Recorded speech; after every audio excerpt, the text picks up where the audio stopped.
Hello, and welcome to another episode of Accounting Insiders. My name is Gary Dehart. I am the publisher of Insightful Accountant, Tax Practice News, and the host of Accounting Insiders. And today with me, I've got Kyle Turriff, who is the Senior Director or Senior Technology Consultant of RLB Digital. Sorry, I have to look down and make sure I get it right. So welcome, Kyle. Thanks for joining me today.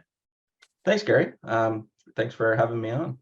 And before I dive into my questions, one, I've got to say it's January the 10th, 2023, the day after the Dogs took it to TCU, to the Frogs in the national championship. So that's all I'll talk about football. But, I didn't have my dog shirt for today, so I apologize. Well, that's why you're Canadian, so it's probably like a hockey stick. I've got a hockey jersey I can throw up. Yeah. Or for you, golf, right? And we'll get into your odd path to IT from golf. But before we do that, what is RLB Digital and what is RLB? Yeah, so RLB is a regional public accounting firm in Canada. We operate mostly in southwestern Ontario. We've got 5 offices and we've got a head count of about 200 people. RLB Digital is a business unit, a consulting business unit under RLB. So RLB being a public accounting firm, and RLB Digital, we do process automation and IT strategy. So think of any type of project roadmap or IT strategy that a business might need, or any automation or process automation development. We have a team of developers that also work. So those two services kind of tie into each other, and that's how RLB Digital helps clients. Okay, and you kicked that off, right? You started RLB Digital? Yeah, so it was something that actually RLB did had our own Dragon's Den competition for internal, wanting to diversify our revenue services and tap in kind of to the talent that was already at the firm. And my business plan ended up winning, and coming from my IT seat at the firm, I was already doing some of this stuff for clients. So it was kind of a natural fit, but really started to focus more on the automation side and bringing those services to clients. So it really came out of our mini Dragon's Den competition at RLB. And now that's what me and my team do full time. Okay, that's fantastic. And you do work for RLB customers and non-RLB customers, right? Correct. Yeah, we RLB, focusing in southwestern Ontario mostly. There are clients kind of nationally through RLB, but we do service RLB clients, but we're starting to attract clients kind of from all over Canada and the US. Yeah, and I'd be I don't know the right word that I'm looking for, but should mention that you've done some work for us that was in that automation side. You're referred by Kelly Parks, who is automation herself, right? So yes, and Kelly happens to be right down the road from us as well. So okay, neighbors and like-minded. So I'm going to go back, bounce over to your LinkedIn profile. It says, I help businesses master their technology, automation, and data. But then also in your LinkedIn profile, it says that you're an assistant golf pro. And so how did you go from assistant golf pro to IT pro? Yeah, it's a little bit of an odd path, but when you're in the especially like assistant golf pro, I have to preface that a little bit of more of managing a golf course rather than teaching or playing professionally in any capacity. But coming out of high school, golf being a passion of mine, I ended up going to Niagara College for professional golf management. It's a 3-year business diploma, really, but it specializes in kind of managing a property. And I worked at a place called Rocky Crest Golf Resort in Muskoka here in Canada, really nice place, and it was a great opportunity. And I realized down the line, and some people in that industry do, that there's an opportunity cost. You're off in the winters, that type of thing, especially up here, and decided that it was the business side of it that I really enjoyed. Ended up taking a role at a local kind of government-funded agency, community living group in my hometown. Was an intermediate accountant there. Started to go for my CGA, and then just kind of de facto became the IT guy there. There wasn't really one. There was an outsourced IT company, and so when I got hired on full time there, I was kind of half accountant, half IT, and then ended up moving kind of to Fergus or Guelph area where RLB is, and that's why I ended up taking the job at the public accounting firm here, joining the bookkeeping team as I was going for my CGA, and through that I decided I didn't really, it was the technology part of the business that I liked, and so I had proposed to the firm that I lead our IT department, and I kind of kept pushing and pushing and pushing, and eventually that happened. And so for the past 5 or 6 years, I've been leading technology at the firm, and as we've grown and kind of moved to more the digital space, and then like I mentioned, moved on to RLB Digital and helping clients. And that ties in mastering the technology, the automation, and the data. What does that look like for, we'll start with just your internal work that you do with Sure. RLB. What is mastering an accounting? You said there were 200 employees. I mean, so it's not a small firm, right? And Yeah. so what does that look Medium-sized like firm. to master technology, automation, and data for 200 people? Yeah, so it started out, I think with a lot of firms, and especially as they scale, IT, with any business really, IT can take a foot. Depends on the owners and what how comfortable they are with technology. But as it scales, IT can it ebbs and flows, takes a back seat, takes a front seat as things become a problem. And IT had maybe become a little more of a backseat at the firm, and we're having some challenges. So I was able to have some really early quick wins with our users, and finding new technologies early. I mean, we've been on Zoom and Slack for about 6 years now at our firm, ShareFile for about 4, some of those with greater success of implementation, but getting the firm going in the right direction. And then we ended up doing an IT strategy for the firm, and we had an outside consultant come in and help us with that. But getting a red stamp of approval from this outside consultant on our IT strategy was really, really helpful for us all to get on the same page. And that's really what kicked it off. And that strategy still exists today. We did it about 4 years ago, and we update it every year, and there's project roadmaps involved, but it really set the direction and got the IT strategy aligned with the firm strategy. And that helped us select projects. It helped us with budgeting. Everybody kind of knew where we were going and what the direction of the firm was. And today we call that direction a unified work experience. That really came out of COVID, but doesn't matter where you are. If you're in one of our 5 offices, or you're working at a conference, in a different time zone, or you're working from home, obviously, that all of our systems need to work the same. You shouldn't need to really think about it. And that's, that comes from the cloud accounting world, but at an accounting firm at scale that's using legacy software and has networking infrastructure, there's more to change there. So that's what we've worked towards, and we're getting pretty close to where we want to be. So is there a percentage of revenue that a firm or a firm's client needs to be thinking about? And because when you start talking IT, I mean, for me, we're small, we're limited staff. And our internal joke is that I'm the IT guy, which is really bad because I'm not an IT guy. But and you work with us on automation, so I mean, we have to outsource things like that because of time, and for sure, it's not worth me trying to spend 25 hours to figure out how to do something that you can do in 5 or 2. Yes. And RLB got to that point as well. Like, we weren't doing internal automations up until a certain point where we hired our first, kind of coder, business analyst to the IT team. Like that, we were at 150 people by the time we even were really, really focused on that. And that's part with the time, getting with the times, but also to have a full-time person looking into that,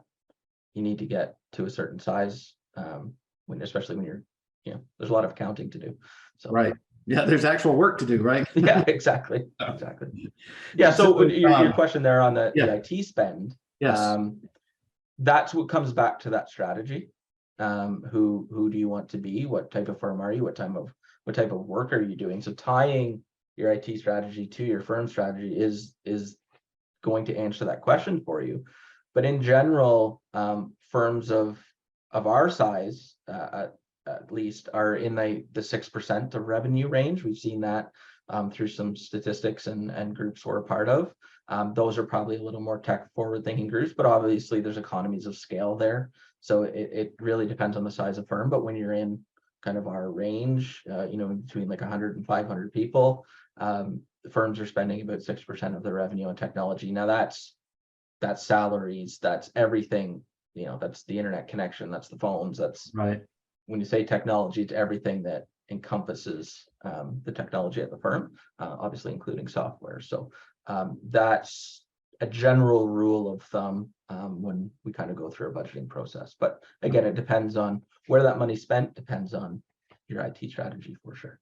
Right. And I imagine that, ebb and flows based on what was on your roadmap, right? So exactly. And sometimes there's overlap if you're transitioning between two pieces of software, or you're moving, we moved from a while ago from legacy caseware to like something like Caseware Cloud, or you have your Wolters Kluwer CCH ups their tax billing, things like that. But and as you move through their licensing, as you scale, there's different considerations there. And even with something like Microsoft, your Microsoft licensing, as you want certain needs, there's the levels. There's levels to all of that, all of those SaaS products that come into consideration. Right. Okay. So do you have any stats, and they don't have to be statistically sound stats, but anything that you've seen or heard or read just about time savings, just the amount of time and effort people save when they go into automating various processes? And I'm sure it's a wide range, but yeah, absolutely. A little while ago, I did my green belt in Lean Six Sigma, specifically for accounting firms. And one of the main lessons you learn there in kind of the Kaizen approach, or the continuous improvement approach, is quality up front. And that's where it really saves time down the line in a process. So one of the ways to do that, especially through automation, is kind of digitizing your intake. So, large firms do that through, PVC lists or specific PVC list software for audits. You can see that in any of the tools that you're using to make requests from your clients, whether they're custom built or through a portal system. That is quality upfront. From the automation side, I can give an example of a recent project we did with a client who had to provide these custom investment statements to their customers. And it's all kind of done in Excel. It's a not-for-profit that's investing for churches. And they were spending, at first they started just like anybody else doing 4 or 5, and it was no big deal. And then they got to 70 or 80. And they were having to combine 2 or 3 different Excel sheets. And it was very manual, but it was very repeatable. So it did take somebody with the eye to do it and make sure they were right. But the process could be fairly easily explained on how it was done. So our team ended up writing a small Python script that automated this process of moving the data around these Excel sheets for the client. And what took probably a day or a day and a half, a quarter, went down to 2 or 3 hours of reviewing the work of this automation versus doing that number crunching. So while I don't have and maybe some macro hard data for it, it really depends on the type of task that it is. And it's usually a change from doing to reviewing. But in that case, there's, a day, a quarter of a part-time volunteer bookkeeper for this organization that was saved. And that's a very simple example. Up until, larger organizations fully digitizing an intake or an onboarding process, you can see that at scale, multiplying that out over, saving 5 minutes every time somebody has to move something into a CRM system, as an example, or sending an email with some information to another company for a CRM system, that it starts to really add up. And in a process like that, I assume that, like, when you sit down with the client, I mean, you're kind of whiteboarding, right? And they're saying, do you find a lot of times where they're saying, hey, this is my biggest problem, and then you kind of whiteboard it out and you're like, that's not even your problem. Your problem is over here. It's something you hadn't even thought of, you're not even aware of. Yeah, that happens a lot. And that's why the the two sides of the business are the automation development, but there's also the IT strategy, because software selection and what ecosystem you're working in matters. It doesn't all have to be right. Some things are going to talk to each other a little more easily than others, and there's native integrations, or if you want to take advantage of an open API. Those conversations, sometimes you need to have a couple moving pieces to be able to get to where you want to go, or you can solve this specific problem. But where we like to come in is, it's why our tagline is, there's got to be a better way to work. Everybody, not even business owners, but everybody's, is going to have that moment in their day or their week where there's got to be a better way to do this. Right. And that's really our entry point of trying to find, is there, and what would we do put in that situation. Right. Okay. So I'm going to bounce down to another question just because something you just said, and that was, everybody has this, there has to be a better way. So how does it go from me thinking as a small business owner, oh, it's got to be a better way, to getting connected with you or somebody like yourself? And what's that typical process look like for a small business owner? Sure. Who's guiding them, or who could be guiding them? Yeah, that's why when we put our business plan forward to do it from an accounting firm, we have 200, approximately trusted advisors of clients that usually hear from their clients some of these headaches, or some of them are even identified through something like an audit or something like that, where they need some further advice on processes. So having an accountant or a bookkeeper in place, that's really where we started, because a lot of it comes through the accounting cycle, and a lot of our work is within kind of the accounting cycle of organizations, but we're starting to broaden our reach outside of the accounting cycle, helping HR teams, marketing teams, things of that nature. But I think having it come from somebody that they already trust is really where we get a lot of our referrals. And then we do book a lot of our business through our website. So signing up, we do free discovery calls. So we'll chat with anybody about those problems, and usually those calls are with me. I try to add as much value in as I can, and if we can't help, I'm always looking to try and point somebody in the right direction, and we've done that many times, of getting them in contact with who can help. Maybe it's an IT managed service provider. It is just one specific piece of software you need to have, and there's no point kind of going beyond that. No. And then once we go through that, we do have the second phase we call prospecting, and especially on the automation side, we call it that because it's looking for gold.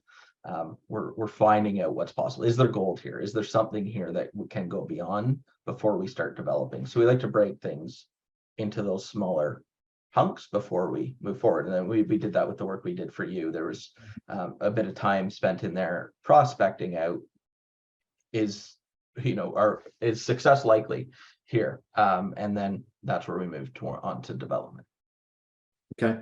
And so as we'll stick on that vein there with, Sure. With it coming for your internal business, or for RLB Digital, your business a lot flows through the accounting firm, because the accounting firm should be trusted advisors, the ones who are, elbow deep in the business in many cases. So, our audience is made up of, pro advisors, CPAs, tax people, tax professionals, accounting firm owners, many of whom have a technology bend to their practice, but don't necessarily have the resources like a Kyle to be able to go out and do this type of work for clients. So how could a firm expand or do what you guys did? How does a firm go, okay, you know what, we are truly advisory, and part of advisory is helping people understand, or helping people master their technology, automation, and data, right? How does a firm make that switch? I mean, part of advisory, I think I'll answer it in a couple of ways. There's obviously many ways to do it, but part of being a trusted advisor isn't always that you're going to have the answer, or that you're going to provide the solution. Part of being an advisor is getting them the right team in place, or the right people. So if it's not going to be your main business, or it's not your strong suit, is usually finding somebody that can help, and that is going to make the client happy, and providing a real rock solid referral. What can come out of that is you learn along the way that there may be parts of that you can do yourself, that as you become more comfortable. And so it's almost involving yourself in the process. I can give an example right now of we are helping an outside bookkeeper with a inventory transition. So this client is getting set up in the inventory system. They happen to be a client of RLB, but we have no involvement in their bookkeeping or regular accounting cycle. We're just their end of year accountant and advisor, but the bookkeeper wants some additional support. So they're running the project. They're just getting some additional decision-making support in some of the details, and working with the accounting firm to make sure, everything's going to go as smoothly as possible. And the client's much more happy knowing that, we're working together. Right. So I think that's one answer to the question, is trying, if you're not comfortable, getting somewhere else. The other is starting where you're comfortable. So if it's something you do want to dig a little further into, is obviously start with the accounting cycle and automations within it, and find something that you can feel confident in understanding and move from there. So maybe that's really strong in accounts payable automation and payments, and having a piece of software that you really understand well and know how to integrate it with a couple of the tools your clients may be using. So it's starting small. I think, especially if you're wanting to move into the automation space, it's understanding a tool or a process, and really digging down on that, so you kind of gain your confidence that you can build out from there. Right. Okay. So then, so as I mentioned, we're a small business, and most companies are, right? And so we know we should do all these things you're talking about. We know we should be leveraging technology. We know we should be leveraging automation. And in most cases, I think we know we churn a tremendous amount of data that goes into some black box that we never look at, that is invaluable, right? The information that sits in there. We know we should be doing that. So, but why don't we? Why don't we do it? Yeah, it's really hard to stop and take the time to do so. But there's a value in stopping and working on the business versus working in it all the time, and getting out of that mentality. And it's really hard. It's really hard to do. And we've done better at it than other times. And it, like I said, it ebbs and flows. But it's just kind of like goal setting, like being able to take a stop in your day or in your week, or like going to a conference. A conference is a stop where you're going to that conference, you're stopping, you're getting into a different mindset of how you're going to do it. The thing with doing something like an automation or a process improvement, you have to take the stop, and then you have to take the time to go actually build it and do it. So either getting help to do it, or I think one of my big, process automation is the big term, and it's probably wrong to think of like it. We never want to, or we rarely ever automate a process. We automate a task or a set of tasks.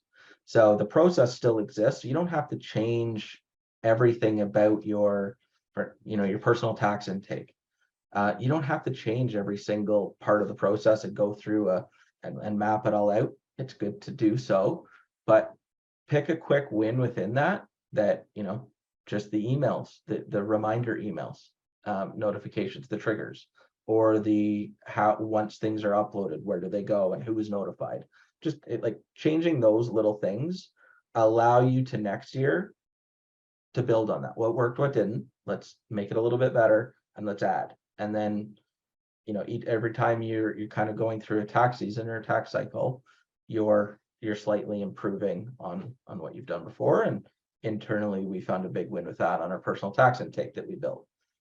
Was it great when we launched it? It was okay. It was good enough to launch. The clients loved it, which was the number one. The team gave some 3 out of 10 feedback maybe on some of the processes, but the next year that got better, and in the year after that it got better, and now it's for our digital intake on the internal side and how it flows is fairly seamless, and the right people get notified that need to get notified. And we wouldn't have been able to get here without getting something viable up and running first to learn from it, and taking that leap. So yeah, we kind of, yeah, we did something similar internally. So my business partner's son, he's an IT guy, was working on his master's, so he was doing work with us, and you've seen inside of Zoho, which we use. Yeah. And so he built some automations that come off of the contract when we sign a contract through Zoho Sign. It populates this post-sale projects, but what we didn't do, and this is, a fear for small businesses, right? We didn't think to the next year. He's gone. He now has a much better job than the part-time he was doing for us. And even though he's my business partner's son, we can't get him to come back and do the work we need to have done. So now we have an automation that's set up that needs to be renewed, so to speak, to reflect, one, how we're running our business now, two, the new year, and and multiple things. So that's kind of scary from my perspective, just as it's almost like chiropractors have this bad rap for a long time of being, oh, you come once, you're here for life.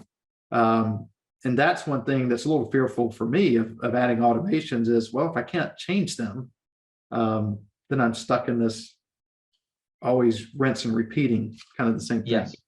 Yeah, that is a big problem when you're not involved in it, right? Like if you're not seeing it. So the two things I could say there is, one is try and get involved, at least at the highest level of, if you have somebody build something for you, have them show you. It's like, it's tough, but it's like when you have a house built for you and the contractor spends 15 minutes walking you through the electrical room, and then 2 months later you have no idea what's going on in there. It's very similar to that. The second is documentation. So it's tough with like co-op students or family, friends, things like that. But one thing we do with our students is documentation is huge of what they're doing, and knowing where that documentation is, so the next person understands what they did, because there's a million ways to skin a cat. There's a million ways to program something. It's not going to necessarily be 100% obvious to the next person who comes in, no matter how qualified they are. So documentation, is kind of key to any of this, of what the thought process was, where it is, what it's doing. It's, again, time consuming and something nobody wants to do. But it's really the same thing as if you had that process be a manual one with paper, but there's only one person in your company that knew what it was. Right. It's still a little more obvious to you because you saw them doing it and you're touching it. When it's automation, it's in the back, it's somewhere else. It's off to the side, you don't see it, you just see the results. So it becomes even a little more hidden. So that documentation of that process, of that job description, is even more important. I understand that. But nobody wants to do that. I'm not going to say that it's easy or we're great at it. And it's you've done all the work, you've got it working. Okay, now write it all out. It's you're like, seriously? No, I'm ready to go do the next project. Video I found is helpful for that, because it's a little easier to just have someone hit record on Zoom and literally walk through the tool or walk through and just talk about it. That's at least a start. There's something there of, look what I just built and here's how it works. And that usually takes 10 or 15 minutes versus if you were to sit down and try and put it in a Word document, it's going to take you a long time. Yeah. And it's a lot more descriptive and a lot easier to follow, I imagine. Yeah. The visual part of it is huge. Yeah. Sure. All right. So before we wrap up, how do we get started? So we talked about, we know we should be doing it as business owners or firm owners or whoever. We know we should be leveraging technology and automation. We admit openly that most of us don't do that. But how do we get started? Again, because if I sat down and started thinking, all right, here's all the things I could automate, it would be a massive list that would just make me go, next. We're not going to worry about do any of it. So I'm going to move on to something else. What's the process that as a business owner, people need to be rethinking through? Because this is super important. I mean, it can save hours and days and weeks. For sure. Yeah, I think the most important is to just try and gain a comfortable understanding of it. And I think the easiest, best way to do that is just try something. So Zapier or Make. I'll if you're really just looking to get into it, Zapier. And try and come up with 2 things that you use, or a notification or an email you'd like to get based on a trigger. So if you have an idea in mind, just try it. And especially if it's just you as the business owner, don't involve a client right away into your first automation. Like you don't have, it takes all the fear out of it. You Right. don't even have to involve your team. You can make it be you.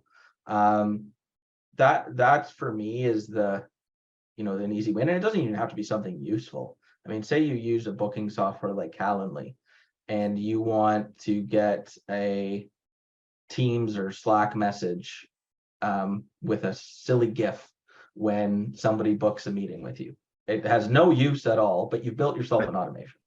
And that gets you comfortable with at least using the tool and might spark some further ideas. So notifications, things like that can be a quick win, but don't be afraid to build something that has no use, right? Like you start woodworking shop building things that you're never going to use or have no idea, but you learn to use the saw, you learn to that's what it's about. You're building something. You're not going to build something useful right away. Just build something. So don't and start Zapier is the right tool to do it. So don't start with populating your clients' tax forms. Yeah, exactly. Yeah, exactly. It's not step one. Yeah. I think people think they have to automate the whole process, and there's this client touch piece, so it gets really scary. I think introducing yourself to the world of it is a great first step, and just get familiar with Zapier or what it does, and you'll feel more comfortable to kind of go from there, and maybe involve a teammate, a techie person on the team or something, and you can have things automate off each other. Yeah, I like that. That's actually crawl, walk, run, right? And it's just exactly start simple.